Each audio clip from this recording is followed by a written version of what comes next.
مزارات پر اور قبور پر جانا کیسا ہے؟ بہت ہی اہم مسئلہ ہے اور ضروری مسئلہ ہے۔ ابتدائی اسلام میں رسول اللہ صلی اللہ علیہ وسلم نے مطلقاً مرد عورت دونوں کو قبرستان میں جانے سے منع فرما دیا۔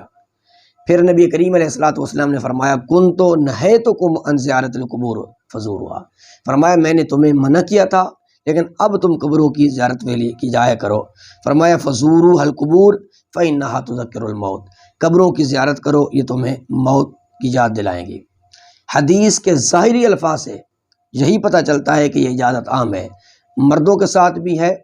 اور عورتوں کو بھی اجازت عام ہے، مگر اس کے باوجود فقہاء کرام نے عورتوں کو قبرستان جانے سے اس لیے منع کیا کہ وہاں کہیں وہ بے پردہ نہ جائیں، اور وہاں ایسا نہ ہو کہ وہ نوحہ نہ کریں، ایسا نہ ہو کہ وہ اونچی آواز سے روئے نہ،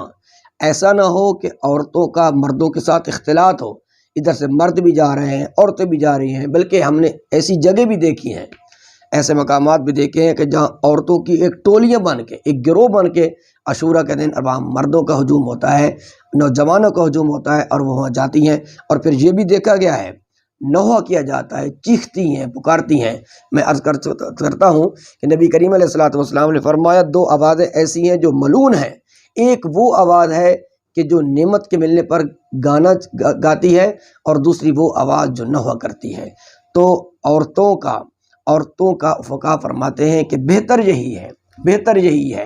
احوط یہی ہے کہ وہ قبرستان پہ نہ جائیں۔ ہاں چند شرائط کے ساتھ جا سکتی ہیں، رات کا وقت ہو، اپنے محرم کے ساتھ جائے، مردوں کا اختلاط بھی نہ ہو، با پردہ ہو کے جائے، اکیلی بھی نہ جائے، پھر جا سکتی ہے۔ لیکن جیسے عاشورہ کے موقع پر ہوتا ہے کہ ادھر دھڑا دھڑ عورتیں بھی آ رہی ہیں